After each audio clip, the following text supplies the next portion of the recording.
Welcome to the Business of Property podcast. I'm Simon. And I'm Stuart.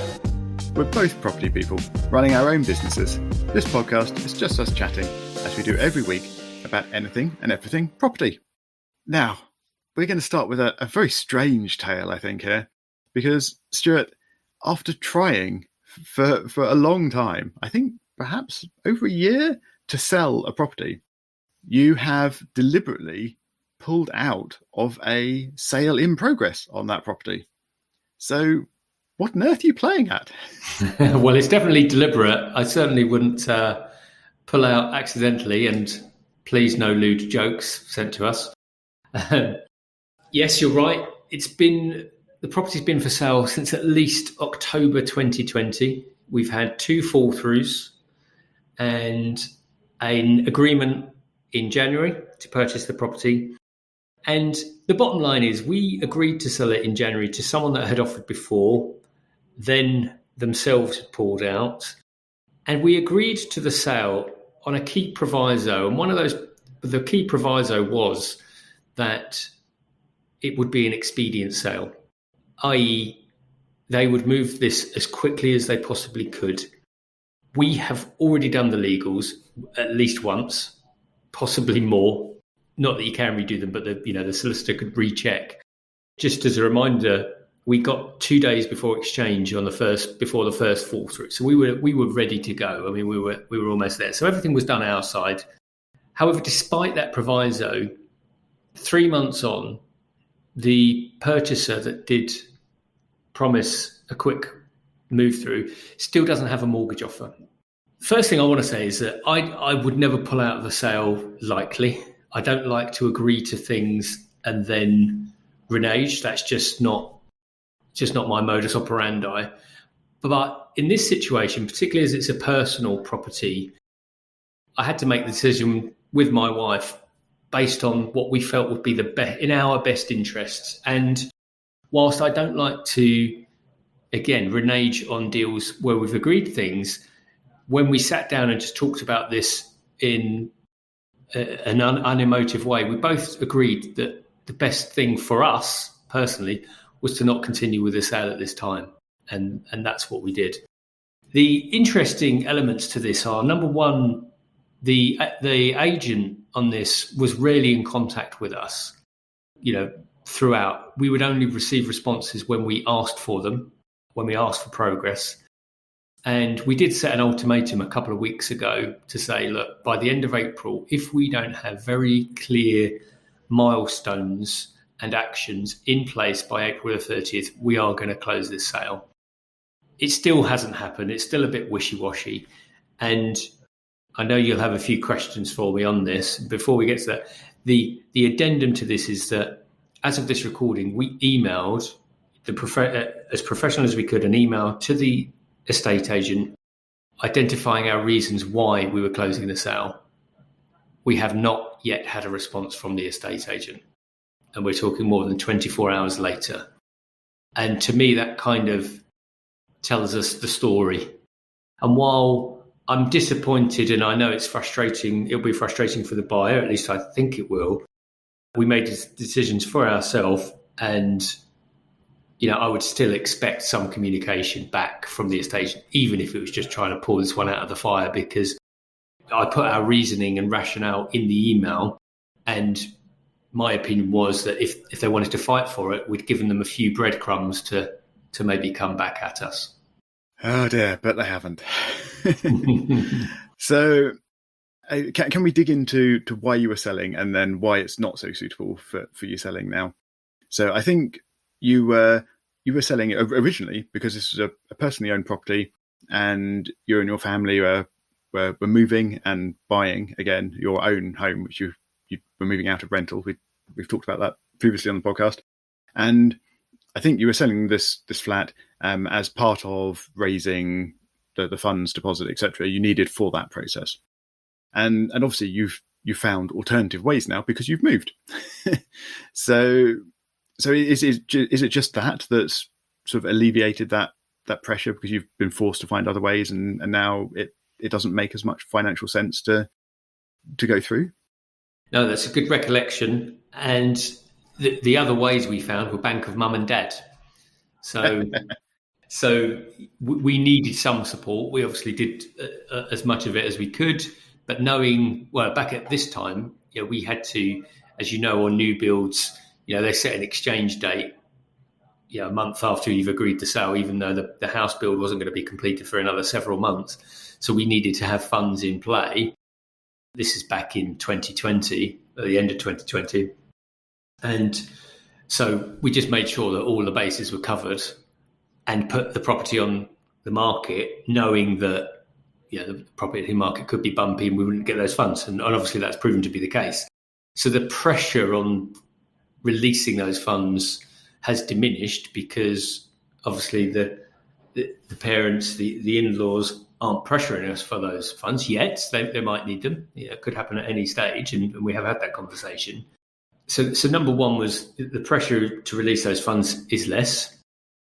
Number two is that we have rented that property out on and off, as shared on this podcast, on Airbnb, but we hit our 90-day limit very, very quickly. It's such a rentable property. And just a reminder that in certain areas, and certainly London, Greater London is one of those areas where there are 90-day limitations. Won't go into that here, but we hit that pretty much straight away. So as soon as we hit the end of March, we'd rented for all the nights that we could. Before that and now after that, we then have an empty property. And of course, that property is still costing us money. We still have to pay council tax. We still have to pay the electricity, low though it is, and so on. So we then got a property sitting there, coupled with the fact that because this process has taken so long, we're now getting closer to the end of our early redemption charges, ERCs. So they are reducing steadily as we go along, and in a year's time they'll be removed. And those ERCs for us were several £1,000s. And also, we're upgrading the property slightly because it's been empty and we wanted to rent it. We said, well, okay, let's change the oven and a couple of little bits. And finally, of course, in that 2 and a bit years, and actually the first time we agreed the price on this property was, let's say, several months ago, my true belief is that the property value has changed. So all of those factors together, we sat down and talked about it and said, well, actually, let's not just have this empty property. Let's take it back. Let's just rent it on an AST let, hopefully just a 6-month. And the other thing I should say as well, so I completely get that banks take forever. As we know, it's taken me a number of months just to get a further advance. So I completely sort of empathise with the purchaser that the mortgage offer may well have taken that long. But we weren't updated on that. And for it to take 3 months without any information for me is hard to stomach. And the real killer for me was the fact that we've got this deed of variation issue, and I'm not going to go into that on this podcast again, but essentially there's a legal element, small in terms of finance. It's going to cost £1,000 to fix, but we know it's what scuppered at least one of the previous purchasers. And so although the estate agent is saying, well, it's fine, we'll move on to exchange complete, we kind of say, well, we don't think that's true. We think that once the offer's happened and they're going to then mention this deed of variation to the bank, this is going to have to go around the wheel again. And we'll be left there sitting for another 2 or 3 months with an empty property, wrapping our fingers on the table, wondering when it's going to happen. And to be honest, when my wife and I made this decision, there was just relief across both of us. And I think it's just because we suddenly said, okay, we've made a decision. We're not just sitting here waiting. We've made a decision. Okay, it's not everyone's going to be happy with it, but you know what? We're happy with it. And at least we know what we're going to do for the next 6 to 12 months, and then we'll review. Yeah, so the closer you get to the end of your ERCs, your redemption charges, of course, the more tempting it is to just wait that little bit of time so you don't have to pay them at all. So even though they're getting less, I can understand you wanting to wait until they're zero. That's your situation where you thought that it's now worth a bit more than the agreed price. I think there's lots of strange dynamics in the current market because it is seemingly moving so quickly. In so much as I've heard from a couple of sources recently that most conveyancing processes are taking around 6 months now. I mean, obviously, yours you were expecting to be much faster by agreement, and because you had lots of stuff prepared. And indeed, I've heard from somebody else recently who has managed to complete in under 2 months. So it does happen, but I think most are around 6 months. And of course, in that time, the market moves on. So you're going to put in an offer, have it accepted, and then 3 months later, maybe your mortgage company comes back, or maybe 4 months later, your mortgage company comes back and sorts out their survey, and their surveyor says, actually, we're going to down value it by a little bit. And then you go round the houses and decide on that. And then another 2 months later, you're actually ready to complete. And you're looking at property listing prices, and they're now 10% more than the price you agreed, never mind the price you've been down valued to by your mortgage company. And I think lots of people are going to be reaching their completion day and thinking, hang on, this can't be right. The price we're selling for just isn't in line with what we can see out on the market. So it's very, very strange dynamics when the property market is seemingly hot, seemingly going up by 10 or more % a year. And yet there are other forces sort of pushing back behind the scenes around sort of mortgage companies and surveyors and things like that. So yeah, very, very odd. And I can certainly understand you thinking that, or deciding that it's just simpler and easier to put it all behind you and try again later. Yeah. Especially when it's now empty and costing you money just to have sat there doing nothing. So effectively, you're going to turn this empty house that's costing you money now every day into one that's making you money again. So how are you doing that? Yeah, so we're going to put it on for rent. And just before we move on to that, I want to say that I've been in that situation before where I've agreed a price on a property. The conveyancing process took several months, and I was convinced that the property was worth 10% more than the offer we'd accepted. And I checked it, and I believe that to be true. However, and that was one of my limited company properties, I'd agreed the price and the price to sell it, and that's what we were going to sell it for. So while that does happen, and again, everyone makes their own decisions at the right time. I mean, if this property went up by 50 grand, of course I would put it, but it wouldn't typically be my motivation. It was just that combined with everything else led us to think that this was going to be the right decision for us. And as hard as it is, because like you and others, I'm sure, is that we don't want to disappoint people and frustrate, but sometimes we do have to think of our own best interests. And yeah, I put the property on Visum, which is a website that we've spoken about before, where you can just upload your property. All of the details are already on it. We've got all the photos that we've used for Airbnb and so on. And we put it on Visum at a cost of £89. And at this time of recording, within less than sort of 12 hours, we've had 23 inquiries. And because I wanted to move really quickly with it, I knew based on my previous experience that the first few people that saw it would just offer, because it is that sort of property. Literally the first person that saw it said, yes, we'd really like it. We'll pay the deposit. We'll pay you 6 months up front. And I'd only arranged the 2 viewings. And then the second person came along, and I felt really bad. I said, look, I've already cancelled inquiries on this because we're just getting inundated. So we still need to go through some of the vetting process. However, it's quite clearly a very, very hot market for renting. Yeah, it is, isn't it? And how did you decide the rent you were going to ask for? So, I mean, you've rented it in the past as an AST, but that was some while ago now. So presumably you've increased the rent. And how did you decide on the level to go for? Yeah, the previous rent was just under £1,000. We simply looked at what was currently available on the market, and there's a lot on the market. So it's as I mentioned before, it's a studio flat, but it feels like a one bed just because of the way it's organised. Very close to the River Thames. I had a walk along it yesterday after I did the viewings. Stunning, little location. It's right next to Kingston Town Centre. It's a 2-minute walk from the centre of town, and because of the expediency we want with this, we're offering it with all bills. So we're covering the electric, water, and broadband.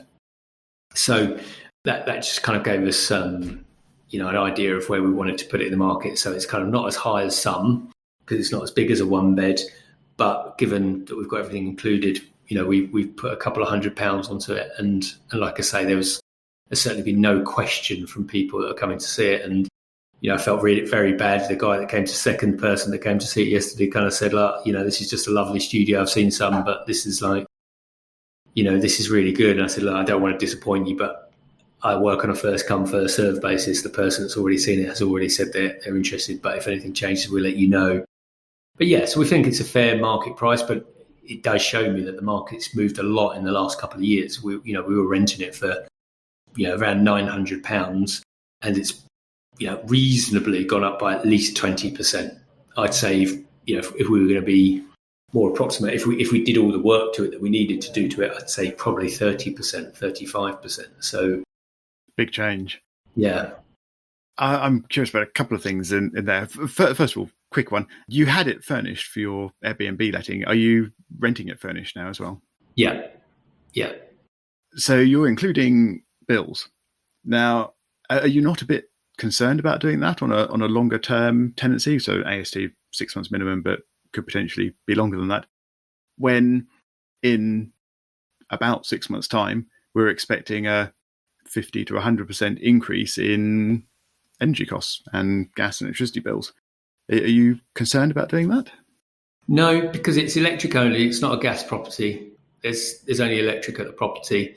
So yes, the electric could go up, but given the numbers that we're looking at, we think we can cover that. I mean, there's only so much they can do. They're storage heaters, so they only come on at certain times anyway. Obviously, we're just about to hit the summer, so they're not going to get used so often. And then the only other bill is fixed, which is the broadband and water, which we know what we've been paying. So there is a little bit of risk attached to it, but again, for the monthly price and for the people moving in when they're going to pay 6 months up front, that kind of gives us an opportunity to hedge against that.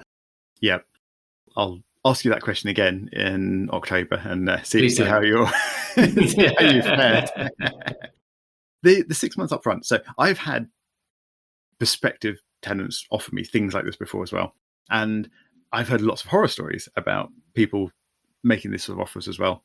As in, they sort of want to offer up front, pay you a chunk to secure the property and make sure that it's theirs rather than going anywhere else.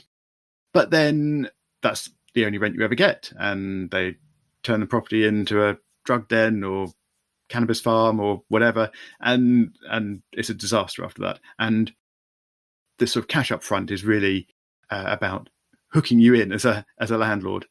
So what? Have you come across that sort of thing before? Are you concerned about that, or what's mitigating that risk for you? Well, having met the prospective tenant, number one, and speaking with them, understanding their situation, getting a feel for it. My view is that maybe the possibility of someone mistreating it may increase, or someone trying to take advantage of it by paying up front could be increased because of that. But then equally, I think it's just the same as renting. We just have to do our due diligence, as you and I talk about all the time.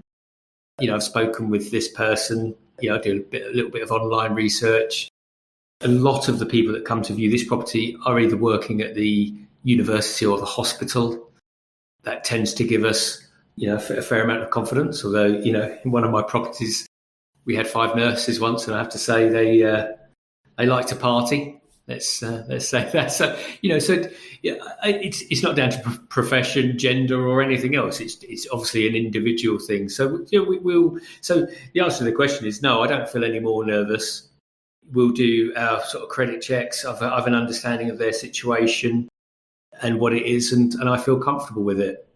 Again, ask me in 6 months and we'll see how this goes. We've already had one issue with it for those that don't remember, which is where we wanted to do a 3-month term, created a contract for that. And then the person decided that they wanted to stay longer, even though we had verbally been very clear.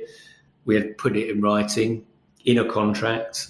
They then said, well, no, I don't want to change. But, in the end, they did leave. But so I'm fully cognizant that these things can go wrong. But with my glass half full, I still like to believe that more often than not, we'll be working with people that are just like ourselves and just want to live in a good home and treat it well. Okay, cool. Yeah, I think that's all you can do, isn't it? You can just take precautions, do the checks you can. And as you say, meeting the people, I think, is a big factor that does help. So my last question, maybe at the moment, is how have you sold this to the people moving in? Are they expecting it to be just 6 months and then move on? Or is it 6 months to start with and then perhaps more? And are they sort of expecting this to be a longer term thing? Yeah, so, I just approach this the way I try and approach most things, which is as transparently as I possibly can. And when we first put this up online, it was very clear. It said, I think I've got it in capital letters. It's still on Rightmove. It says short-term let only, approximately 3 to 6 months. And then when I meet the people, or they have to message, and I just say, because we get quite a few messages, so I could probably say, let's say a quarter of those contacts we had were asking if they could have it for longer. And I just say, look, we can't do that, I'm afraid, because we are putting the property on the market, or it's on the market. And like with this tenant yesterday, we just have a conversation. A few of the people that have seen it, one wanted it for 6 months, one wanted it for 9. So they're very specific. And again, because it's a studio flat, a lot of people are going to be quite, transitory. They're going to be moving through because they want to move on to somewhere a bit bigger, and the location is fantastic, but they'll want a little bit more space, and so on and so forth. So we just have the conversation, and this particular person said we'd actually like it for 6 months, and I said, look, that's fine, but just be aware that we could put it back on the market. I said it's been on the market. That will mean we might have viewings. If that happens, we'll always try and limit it to 1 day so that you're not disturbed, and so on. So we just approach it as transparently as possible and make sure they understand. So with them expecting just 6 months, do you have a plan for the end of that 6 months? Are you definitely going to put it back on the market? Are you not quite sure at the moment? And indeed, if you are going to put it back on the market, are you thinking sort of in 3 months' time so that you've got that overlap before you end up with an empty property costing you money again? Our intention is actually just to get it rented. That's first priority. Get it rented so that the mortgage is covered again, because obviously that is a big drain on our resources. Second priority, we want to start upgrading the property. So again, I was transparent with the prospective tenants yesterday. I said, look, just so you know, we're going to change the hob, we're going to change the extractor fan, we're going to change the oven, which may or may not happen when you're here. It's a quick process. It's a half-day thing, but just want you to be aware that that's going to happen. Again, most of them are fairly happy with that. It means they're going to get something new. This particular tenant said, can it happen before we move in? I said, actually, yeah, it can. So because we've had that conversation, we're just going to work around it. We'd actually like to upgrade the property further. It hasn't been touched since my wife bought it. So I'm just going to say 10 plus years ago. But, just putting some new bits into it. It got to freshen up a few years ago in terms of painting before we put it on the market. But so we'll get it into a better state. And then towards the end of that 6 months, I think we're going to make a decision about whether actually we then just take it to the end of the ERC period and therefore have nothing to pay in ERCs and hopefully get that money in our pocket, or whether we still want to put it on the market to sell it. And that's kind of how we'll approach it. Cool. Well, I think we're going to leave this episode there because we're about at time. So thank you very much for listening. If you've enjoyed listening to Stuart and I chat about property this week and every week, please do make sure you're subscribed in your podcast listening app of choice. And why not leave us a rating and review? We really do appreciate any that we do receive. You can also contact us on social networks, on Twitter particularly. Biz of Property, BIZ of Property is where you can reach us. Or you can contact us through our website, which is thebusinessofproperty.com, which is also where you can find show notes. And Stuart and I will talk to you again next week.